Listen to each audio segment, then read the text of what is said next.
नाम जपूं मैं आठों याम। ऐसी कृपा कर मेरे राम, नाम जपूं मैं आठों याम। राम राम राम राम राम राम राम, राम राम राम राम राम राम राम। ऐसी कृपा कर मेरे राम, बिसरूं ना कभी तेरा नाम। ऐसी कृपा कर मेरे राम, बिसरूं ना कभी तेरा नाम। राम राम राम राम राम राम राम, राम राम राम राम राम राम राम। सभी पुण्य आत्मा पूरी एकाग्रता के साथ सुनिएगा। एक योद्धा, गुरु का सबसे बड़ा शिष्य कहाँ हथियार डाल रहा है? क्या कारण था? ममता मोह आसक्ति। बस छल कपट खूब करते रहते हैं हम लोग। मंदिर जाएंगे, पूजा करेंगे, यज्ञ करेंगे, सत्यनारायण भगवान की कथा कराएंगे, उपवास करेंगे, अरे पता नहीं क्या क्या करते रहते हैं। लेकिन जो असली करने वाला कार्य है वो नहीं करते। कथनी और करनी में बहुत बड़ा अंतर है।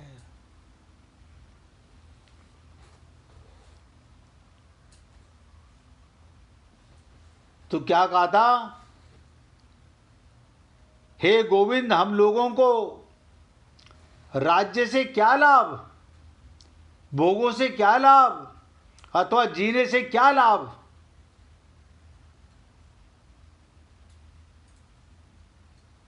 और भगवान से क्या कहता है?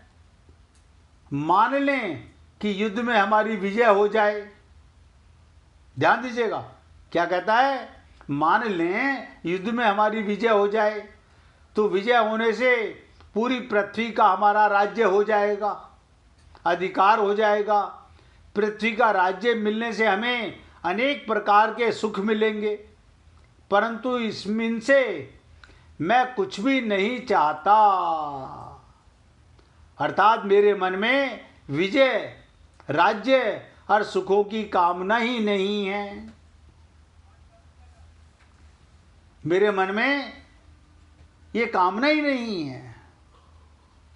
जब हमारे मन में किसी प्रकार की विजय की, राज्य की और सुख की कामना ही नहीं है, तो फिर कितना ही बड़ा राज्य क्यों ना मिले, पर उससे हमें क्या लाभ? कितने ही सुंदर सुंदर भोग मिल जाएं, पर उनसे हमें क्या लाभ? मूल चीज क्या कहता है? अथवा कुटुंबियों को मारकर। ध्यान से सुनिएगा, आज तक हमें भगवत प्राप्ति क्यों नहीं हो सकी? इसी कारण से हम समझ नहीं सके कि कुटुंब कहते किसको हैं। हम समझ नहीं सके। गोपियों की जब चर्चा करेंगे श्रीमद् भागवत महापुराण में, वहां बताया जाएगा आपको कि भगवान कह रहे हैं वापस जाओ, और गोपियां कह रहे कहां जाएं? कहां जाएं? आपके पास आकर कोई संसार में जाना चाहता है? और यहाँ अर्जुन भगवान को खुद गया था सहायता मांगने के लिए, और भगवान को रथ पर अपने बिठाकर और कायरों वाली बातें कर रहा है। और कहता है कुटुंबियों को मारकर हम राज्य के सुख भोगते हुए कितने ही वर्ष जीते रहें, पर उससे भी हमें क्या लाभ? तात्पर्य ध्यान से सुनिएगा, ये बहुत इंपॉर्टेंट बात बताने जा रहा हूं। ये विजय, ये राज्य और भोग तभी सुख दे सकते हैं जब भीतर में इनकी कामना हो, इनसे प्रेम हो, इनकी इंपॉर्टेंस हो, परंतु हमारे भीतर तो इनकी कामना ही नहीं है। यानी एक क्षत्रिय योद्धा द्रोणाचार्य की नाक भी काट रहा है, गुरु की भी, और भगवान का भी अपमान कर रहा है, गुरु का भी अपमान और भगवान का भी अपमान कर रहा है। अतः हम क्या सुख दे सकते हैं इन कुटुंबियों को मारकर? हमारे जीने की इच्छा ही नहीं है, क्योंकि जब हमारे कुटुंबी मर जाएंगे तब ये राज्य और भोग किस काम आएगा? तो राज्य भोग आदि तो कुटुंब के लिए होते हैं ना केशव, पर जब यही मर जाएंगे तब इनको कौन भोगेगा? भोगने की बात तो दूर रही, उल्टे हमें और अधिक चिंता और शोक होगा। हम ही इनकी मारकर हम ही रोएंगे इनके ऊपर। देखो कैसे अज्ञानता है जीव की। आज तक ये जीव ऐसे ही संसार में अज्ञानता के कारण, ममता मोह आसक्ति के कारण आता है चला जाता है। संत महात्मा समझाते हैं इस देवे हरि मिलते हैं। हम समझते हैं मंदिर गए तो मिल तो गए हरि। अभी राम जी के दरबार में गए थे, अभी राधा कृष्ण के पास गए थे, अभी देवी मैया के पास गए थे, और हमने तो मंदिर बनवा रखे हैं। किसी ने राधा कृष्ण का, किसी ने राम दरबार का, किसी ने देवी का। यानी मन मंदिर तो बना नहीं सके, ये बाहर शिवालय बना करके हम भगवत प्राप्ति करना चाहते हैं।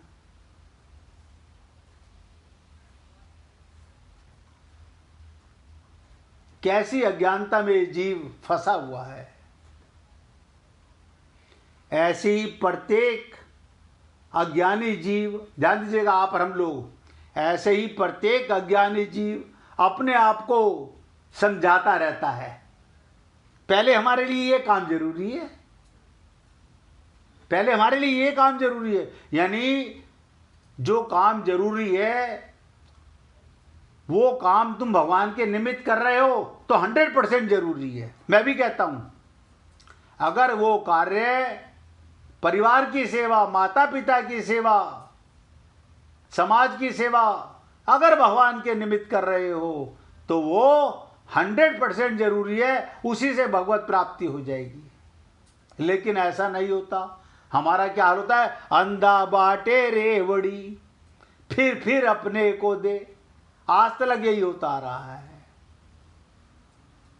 और भगवान गुरु को ही ज्ञान देने लगते हैं। यानी अब देखिएगा, ये प्रश्न किसको कह रहा है, ये सारी बातें किसको सुना रहा है? क्योंकि उसके रथ पर तो भगवान है। जब हम अपने मन से, ध्यान से सुनिएगा, जब हम किसी गुरु के पास जाते हैं, गुरु कहते हैं भाई देखो, परिवार में रहो, समाज में रहो, सबकी सेवा करो, शरीर में रहो, लेकिन अपने को आत्मा मान के रहो, प्रत्येक काम भगवान के निमित्त करो और भगवत प्राप्ति का लक्ष्य सदा जीवित रखो। ऐसे में हम गुरु के और भगवान के आगे, हाँ बिल्कुल बिल्कुल भगवान जी हम ऐसा ही करेंगे, लेकिन घर आके अपने आप से बातें करते हैं। ऐसे थोड़ी होता है। अपनी कोख से पैदा किए। अरे तो बाबा कौन कह रहा है तुमने कोख से पैदा नहीं किए? उन्हें परमात्मा का मान लो ना। परमात्मा का कैसे मान ले? कोख हमारी, शरीर हमारा, पैदा करने वाले हम। ये अज्ञानता कैसे मिटे? कैसे मिटे? तुम्हारा इसमें क्या बना? आंख तुमने लगाई या पंच महाभूत का शरीर तुमने बनाया? इसमें आत्मा तुम लेके आए क्या? लेकिन अज्ञानता है सो है। गुरु को ज्ञान देने लगते हैं, अर्जुन ये सब अपनी नहीं, अपनी नहीं, याद रखिएगा। हम सबकी कायरता, हम सबकी अज्ञानता, हम सबकी कमजोरी हमारे सामने बताना चाहता है। भगवान ने अर्जुन को पात्र बनाया है। जैसे रामचरितमानस में रावण, कुंभकर्ण, मेघनाथ को पात्र बनाया था, को तो भगवान के साथ लीला करने आए थे। कैसे समझेंगे हम लोग? बिना आत्मज्ञान के, बिना किसी गुरु की शरणागति के हमें मैं का पता ही नहीं चल सकता।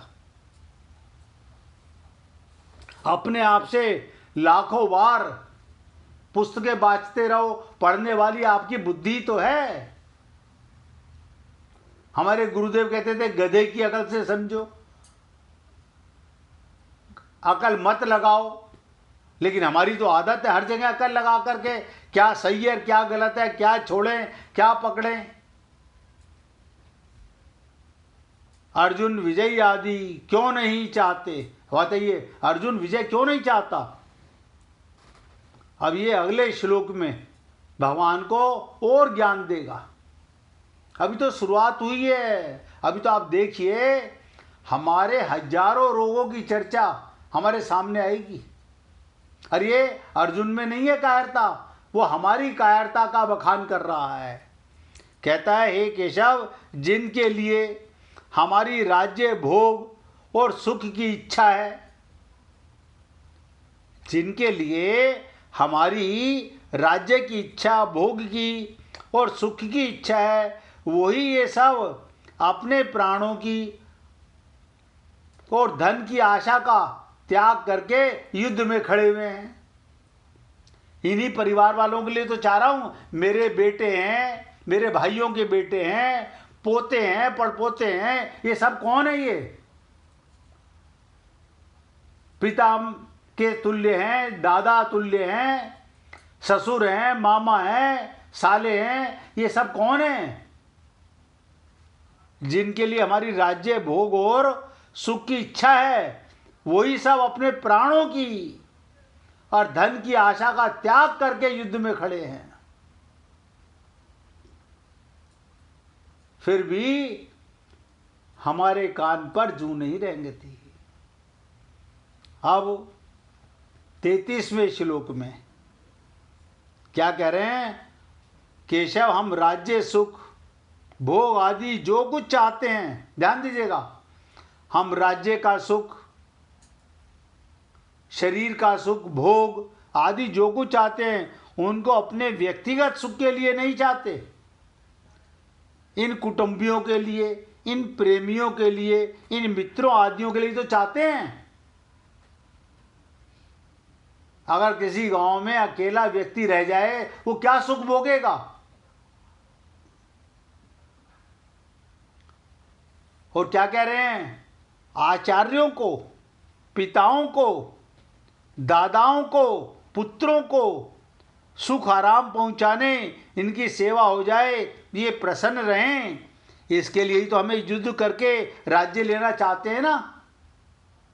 हम यही तो चाहते हैं, हम अपने गुरु की सेवा करें, हम अपने पिता तुल्यों की सेवा करें, अपने दादाओं की सेवा करें, दादा तुल्यों की सेवा करें, अपने परिवार में पुत्रों आदि को सुख आराम पहुंचाएं, इनकी सेवा हो जाए और ये प्रसन्न रहें। इसके लिए ही हम युद्ध करके राज्य लेना चाहते हैं, भोग सामग्री इकट्ठी करना चाहते हैं। लेकिन हे केशव, यही सब के सब अपने प्राणों की और धन की आशा को छोड़कर युद्ध करने के लिए हमारे सामने इस रणभूमि में खड़े हुए हैं। यानी ये सब मूर्ख हैं, तू विद्वान है, तू ज्ञानी है, तेरे अंदर ही सिर्फ ममता मोह आ सकती है। जो तेरे लिए लड़ने आए हैं वो भी अज्ञानी हैं, वो योद्धा नहीं हैं। जो मरेंगे वो भी योद्धा नहीं। ये कायरता की योद्धा देखो कैसा है। अर्जुन कह रहा है, इन्होंने ऐसा विचार कर लिया, हमें ना प्राणों का मोह है और न धन की तृष्णा है। देखिएगा आप, अर्जुन खुद ही बोल रहा है, इन्होंने ऐसा विचार कर लिया, जो युद्ध में आए हैं, ना इन्हें प्राणों का मोह है और ना धन की तृष्णा है। हम मर बेशक जाएं पर युद्ध से नहीं हटेंगे।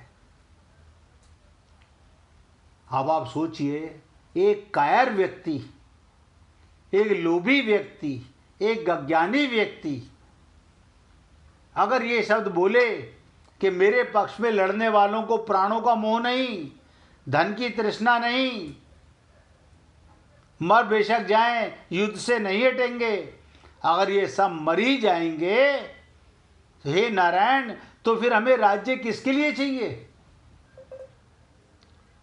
हमें सुख किसके लिए चाहिए? धन किसके लिए चाहिए? अर्थात इन सब की इच्छा हम किसके लिए करें?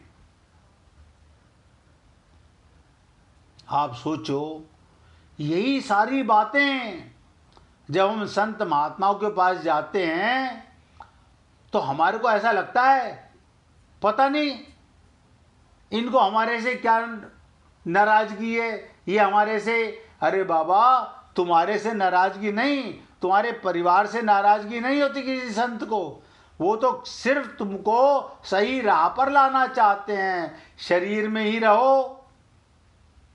आज नेट भी बार बार दुखी कर रहा है, पता नहीं क्या मुसीबत है।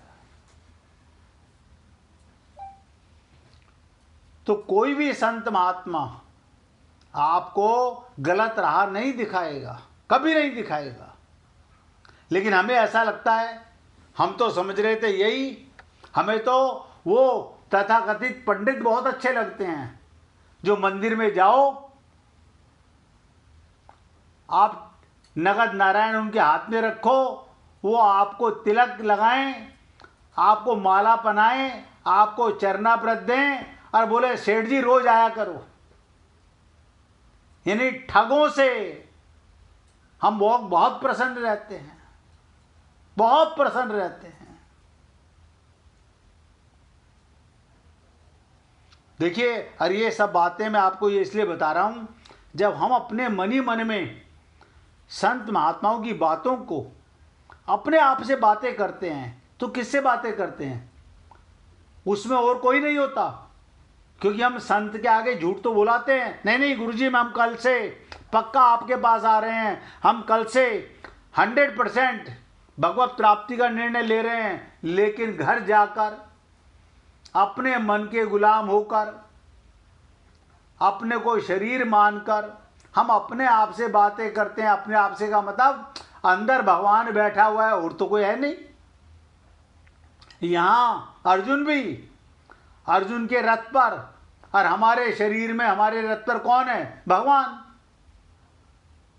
एक एक शब्द ध्यान दीजिएगा, जैसे अर्जुन के रथ पर भगवान बैठे हैं, ऐसे आप हम सबके रथ पर भी भगवान ही बैठे हुए हैं। दो भगवान नहीं होते, कोई छोटा बड़ा भगवान नहीं होता कि अर्जुन के रथ पर कोई और भगवान बैठा, हमारे रथ पर कोई और भगवान है। बस ये अर्जुन जो बातें हमें अभी गीता में सुनने को मिल रही हैं, ये आप हम सब लोग जब डिसीजन लेते हैं ना, ममता मोह आसक्ति के चक्कर में हम भगवत प्राप्ति को कल पर टालते जाते हैं। ऐसे कौन सी आज ही भगवान मिलने वाले हैं, कल ऐसा क्या उजड़ जाएगा, 2 दिन नहीं सुनेंगे तो क्या हो जाएगा? हाँ, कुछ नहीं होगा। यानी ये पता है कि काल का पता नहीं। बहुत सुनते हैं, काल करे सो आज कर, आज करे सो अब, कल में प्रलय हो जाएगी, फिर ही करेगा कब? लेकिन क्या करें, हम तो ऐसा ही करते आ रहे हैं आज तक। हर रोज हर पल अपने आप को धोखा दे रहे हैं, समझ नहीं पा रहे। तो क्या कहते हैं, वे प्राणों और धन की आशा का त्याग करके खड़े हैं। हमारे पक्ष में और हमारे विरोध में जो भी इन 100 भाइयों को छोड़कर बाकी सब इसकी तरफ युद्ध करने वाले और हमारी तरफ से लड़ने वाले, ये प्राणों और धन की आशा त्याग करके खड़े हुए हैं। अर्थात हम जीवित रहेंगे और हमें धन मिलेगा, इस इच्छा को छोड़कर वे खड़े हैं। अगर उनमें प्राणों की और धन की इच्छा होती तो वो मरने के लिए युद्ध में थोड़ी खड़े होते। इसका मतलब अर्जुन बता रहा है, सब मूर्ख हैं, जो शरण में जाता है वो मूर्ख है। अपने मन की शरण, जो मेरा मन करेगा मैं वही कहूंगा। हम लोग इसी तरह से हर जन्म में कायर साबित होते हैं। और गीता मैंने कहा था आपको, ये हमारे को पल पल पर आईना दिखाएगी कि तुम कहां पर हारे हुए हो, कैसे विजय प्राप्त करोगे। अगर हम अपने आप से बातें करके अपनी कमजोरी को, अपनी बातों को ही पर्दा डालते रहेंगे तो हम ऐसे ही, किसी को धोखा नहीं दे रहा जीव, अपने आप को दे रहा है। कोई जीव किसी को धोखा नहीं देता, अपने आप को धोखा देता है। यानी अर्जुन को इतना भी ज्ञान है कि ये जो रिश्तेदार हमारे पक्ष में लड़ने आए हैं, विपक्ष में लड़ने आए हैं, इनको प्राणों की और धन की आशा का त्याग करके खड़े में हैं। लेकिन हम जीवित रहेंगे, हमें धन मिलेगा, ये इच्छा छोड़कर खड़े हुए हैं। और आप और हम लोग इतने समझदार हैं, नहीं, हम जो मेरा मन करेगा वही सबसे बड़ा कार्य है। अगर उनमें प्राणों की और धन की इच्छा होती, वो मरने के लिए युद्ध में क्यों खड़े होते केशव। इसका मतलब दोनों तरफ सेना में सिर्फ मूर्ख खड़े हुए हैं। एक अर्जुन ज्ञानी है, अर्जुन भगवान को बता रहा है कि देखो ये सब मूर्ख खड़े हुए हैं, मरने के लिए खड़े हुए, युद्ध में क्यों खड़े होते। अतः यहाँ प्राण और धन का त्याग करने का तात्पर्य उनकी आशा का त्याग करने में है।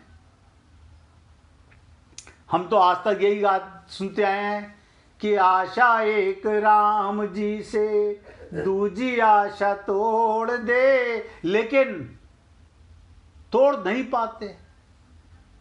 क्यों, भी सांस चल रहे हैं। और मजे की एक और बात ध्यान से सुनिएगा, कोई भी परिवार का सदस्य, कोई भी आपको सांस नहीं दे सकता, कोई रिश्तेदार नहीं दे सकता, कोई पैसा नहीं दे सकता। वो भगवान की कृपा है। हम सब भी सोचें, जो कुछ भी स्वार्थ बस कर रहे हैं, किसके लिए कर रहे हैं। इस शरीर की रिश्तेदारी के लिए। ये शरीर तो कल रहेगा नहीं, ये शरीर के संबंधी भी अगले जन्म में नहीं रहेंगे। कोई भाई, कोई बहन, कोई रिश्तेदार अगले जन्म में तुम्हें नहीं मिलने वाला। लेकिन आज भगवान को छोड़ा जा सकता है, भगवत प्राप्ति को छोड़ा जा सकता है, गुरु को छोड़ा जा सकता है। ये मैंने आपको 33वें श्लोक तक की चर्चा की है। कल आपके साथ आगे की चर्चा करेंगे। अभी अर्जुन के प्रश्न, अर्जुन के समझदारी की बातें बहुत आएंगी और आपको और हमको ऐसा लगेगा, अगर मैं बीच बीच में आपसे ये बातें ना बोलूं तो हम सबको लगेगा अर्जुन बिल्कुल ठीक है, एकदम राइट, ये तो भगवान की गलती है, ये तो भगवान की गलती है।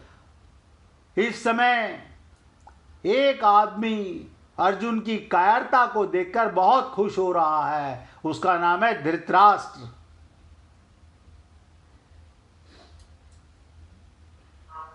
वो बहुत खुश हो रहा है। इसलिए हे पुण्य आत्माओं, बहुत एकाग्रता से सुनिएगा। आगे आगे आप समझ पाएंगे कि सत्य क्या है और असत्य क्या है।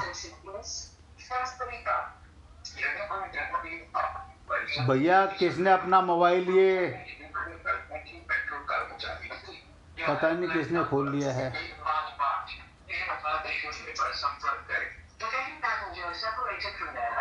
भैया आवाज बंद कर लो, किसका है ये।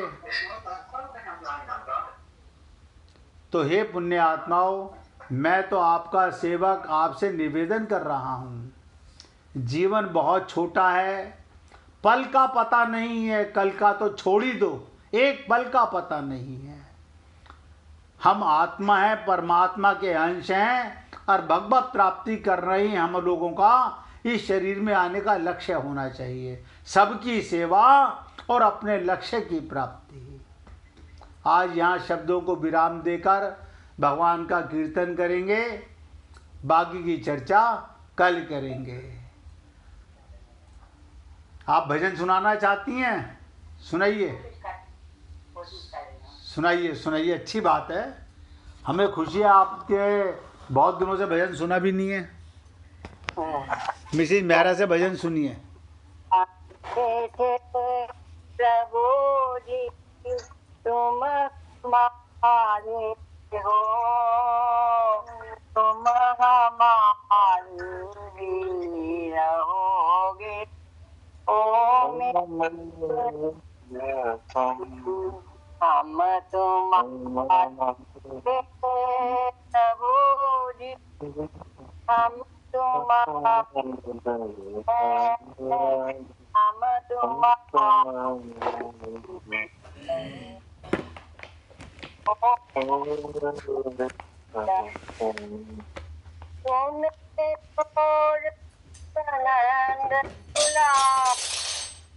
कोई नाम हमारो, तुम्हें छोड़ सुन नंद दुलारे, कोई ना मिलत हमारो, उसके द्वारे जाए पुकारो, कोई ना मिल और कोई सहारो, तुम्हें छोड़ सुन नंद दुलारे, कोई ना मिल हमारो, इसके द्वारे जाए पुकारो, और ना कोई सहारो। अब तो आकर बाह पकड़ लो, ओ मेरे प्रिय, अब तो आकर बाह पकड़ लो, ओ मेरे प्रियतम, तुम हमारे थे प्रभु जी, तुम हमारे हो, तुम हमारे भी रहोगे।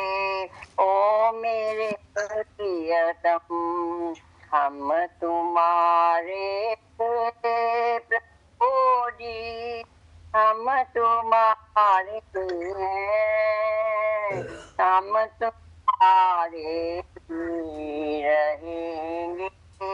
ओ प्रियतम, तेरे कारण सब जग छोड़ा, तुम संग नाता जोड़ा, प्यारे तुम संग नाता जोड़ा, तेरे कारण सब जग छोड़ा, तुम संग नाता जोड़ा। एक बार प्रभु हंस कर कह दे, तू मेरा मैं तेरा। एक बार प्रभु हंस कर कह दे, तू मेरा मैं तेरा। साची प्रीत की रीत निभा दो, ओ मेरे प्रियतम, साची प्रीत की रीत निभा दो, ओ मेरे प्रियतम, तुम हमारे प्रभु, तुम हमारे हो, तुम हमारे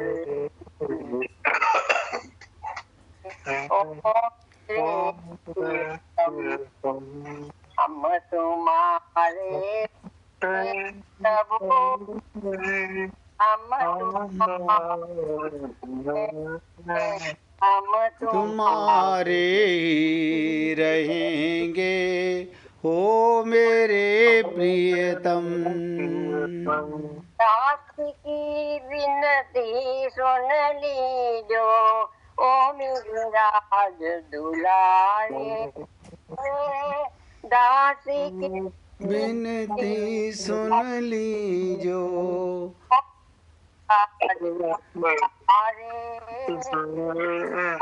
आखिरियात यही जीवन की पूर्ण आखिरियात यही जीवन की पूर्ण एक बार हृदय से लगा लो, ओ मेरे प्रियतम। एक बार हृदय से लगा लो, तुम हमारे, तुम हमारे, तुम हमारे ही रहो, हम तुम्हारे, हम तुम्हारे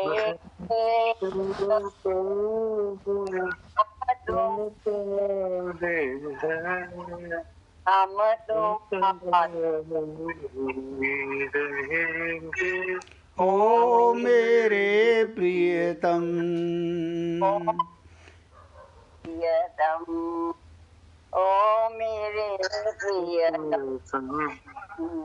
बोलिए वृंदावन बिहारी लाल की जय। जय जय श्री राधे, जय जय श्री राधे। बोलिए लाल जी का मंगल हो, सभी भक्तों का मंगल हो। सबको राधे राधे भैया, सबको राधे राधे जी, राधे राधे, राधे राधे, राधे राधे जी, राधे राधे, राधे राधे, राधे राधे जी, राधे राधे।